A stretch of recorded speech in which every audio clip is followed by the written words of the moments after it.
આજનો આપણો ટોપિક છે નિષ્ફળતા સફળતાની સીડી।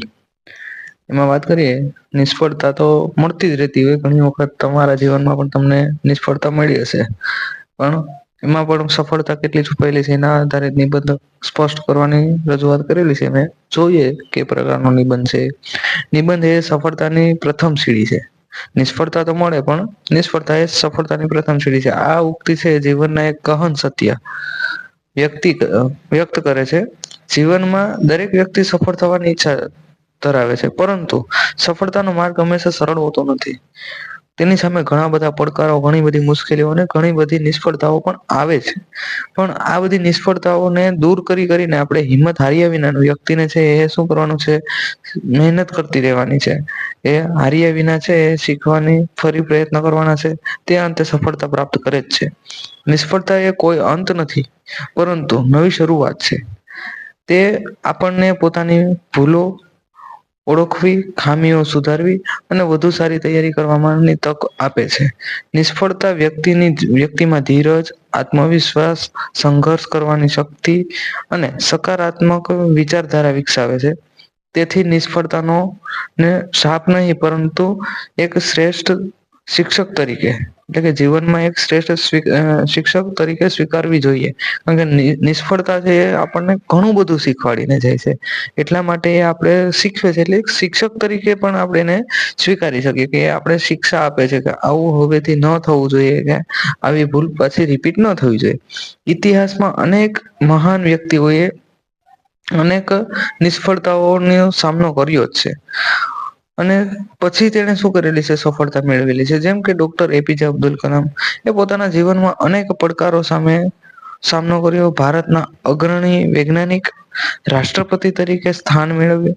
થોમસ આલ્વા એડિસન હજારો નિષ્ફળ પ્રયત્નો પછી વીજ બલ્બની શોધ કરી હતી, અને તેમના જીવનમાં એમને શીખી હશે કે નિષ્ફળતા માંથી જ ઘણું બધું શીખ્યા હશે, અને સતત પ્રયત્નો કર્યા હશે, અડગ મનોબળ રાખ્યું હશે, અને સફળતાની ચાવી છે, સાચી ચાવી મેળવી હશે, સફળતા એમણે મેળવેલી હશે। એજ રીતે વિદ્યાર્થીઓ જીવનમાં પણ નિષ્ફળતાઓ ઘણી બધી આવતી હોય, એટલે કે અસામાન્ય નથી કે ભાઈ નિષ્ફળતા મળે, પરંતુ જે નિષ્ફળતા માંથી પણ કોઈ વસ્તુ શીખી જાય, એટલે કે પરીક્ષામાં જો ઓછા ગુણ આવવા, ઈચ્છિત પરિણામ ન મળે તો નિરાશા થવાને બદલે પોતાની ભૂલોનું છે એ વિશ્લેષણ કરી અને વધુ મહેનત કરવાની છે। કે ઘણા બધા શિક્ષક મિત્રો અત્યારે આપણે જે આ કોમ્પિટિટિવ એક્ઝામમાં છે એમાં પણ આ વસ્તુ ખાસ જોવા મળે છે। આની અંદર વધારે ફોકસ આપણે કરવું પડે। નિયમિત અભ્યાસ, સમયનો યોગ્ય આયોજન, આત્મવિશ્વાસ અને શિક્ષકોનું માર્ગદર્શન એ વિદ્યાર્થીઓને સફળતા તરફ દોરી જાય છે। એટલે સફળતાની સીડી પાર કરવા માટે ક્યાંક ને ક્યાંક પેલા નિષ્ફળતાનું એક પગથિયું ચડવું જ પડે છે। જો નિષ્ફળતા મળી ન હોય અને સફળતા મળી જાય તો એનું મૂલ્ય પણ આપણને ક્યાંક ને ક્યાંક ચૂક થતું જોવા મળે છે, એટલે કે ચુકાઈ જતું જોવા મળે છે। એટલા માટે સફળતા મેળવતા પેલા નિષ્ફળતા ઘણી વખત જોવા જ મળે છે, અને નિષ્ફળતા માંથી નીકળેલો વ્યક્તિ છે એનું વ્યક્તિત્વ એક ઉભરી આવે છે, અને તે દેખાઈ આવે છે। અંતમાં આપણે શું કહીએ તો કે નિષ્ફળતા એ સફળતાને વિરોધ નથી, પરંતુ સફળતા સુધી પહોંચવાનો એક મહત્વપૂર્ણ તબક્કો છે।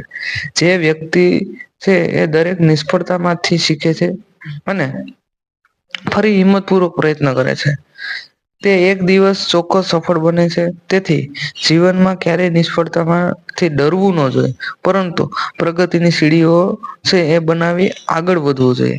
ખરેખર સંઘર્ષ વિના સફળતાનું સાચું મૂલ્ય છે એ આપણને સમજાતું જ નથી। મેં તમને આગળ એ જ કીધું કે નિષ્ફળતા ન મળી હોય તો એનું સાચું મૂલ્ય તમને ખબર જ નથી પડવાની, કે ભાઈ આ સંઘર્ષ વિનાનું કોઈ પણ ફળ મળી જાય તો એ તમને મીઠું નહીં લાગે। ક્યાંક ને ક્યાંક ભવિષ્યમાં તમને છે એ અડચણરૂપ થઈ શકે, પણ એને જો સ્વીકારી લે કે ભાઈ સંઘર્ષને સ્વીકારી અને જો સફળતા પ્રાપ્ત કરી હોય તો એનો નજરિયો જ આખો અલગ જોવા મળે છે। નિષ્ફળતા એ સફળતાની પ્રથમ સીડી છે। આવા બધા તમે પોઈન્ટ્સ લખી શકો છો। Success is not failure is not fatal, આવા બધા છે એ સારા વાક્ય મૂકી શકો છો। તો પ્રયત્ન એ સફળતાનો સાચો માર્ગ છે। ઘણી બધી બાબતો અહીંયા દર્શાવી શકો, અને વિડીયો ગમ્યો હોય તો લાઈક, શેર અને સબસ્ક્રાઈબ કરવાનું ભૂલવાનું નથી। Thank you so much.